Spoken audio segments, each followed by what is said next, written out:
Hello everyone, welcome to the most simplified auto layout course you are going to find out there.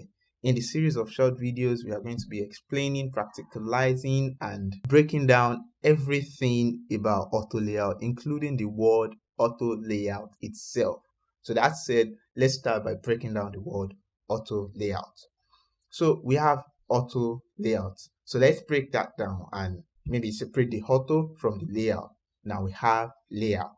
Even the layout can be further separated by saying lay and out. But then we can have just out. So what does out means? It means reviewed or made public. In the case of graphic design, it means you should put something out there, you should make something public, right? Then let's see, what does lay means? Lay means put down and set in position for use. So you are simply making something available, you are making an element available for use or for design.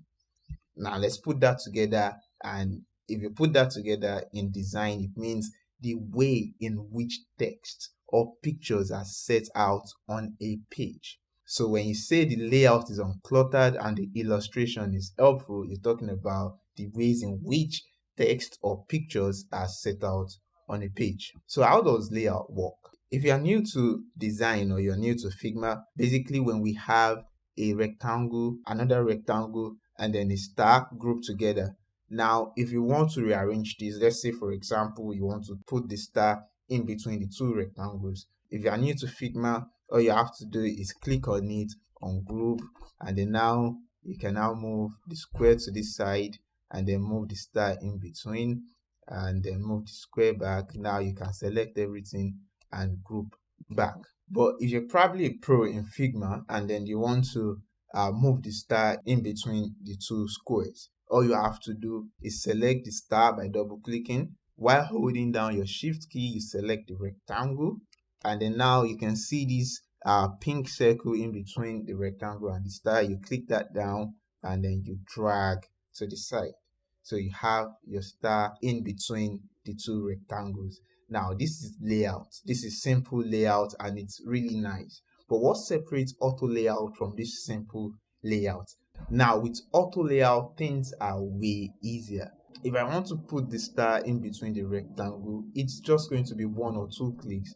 All you have to do is to select the star and then press your left arrow key, and boom, you don't have to worry about the spacing in between the two shapes. You don't have to worry about getting the spacing right. And even now, if you want to increase the space in between, you just need to select the whole elements and drag from the right or from the left. You have equal spacing between the elements, and your rectangles, your shapes, your elements are still intact. Let's take a look at what happens when you do the same thing with a normal group layout.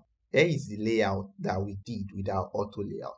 Now I'm going to try to drag this the same way I dragged out auto layout. Now let's look at the result. Look at that. This is poor, right? Now it's taking my shapes out of proportion. It's making it look uglier as I drag out. Now this is the difference between auto layout and layout.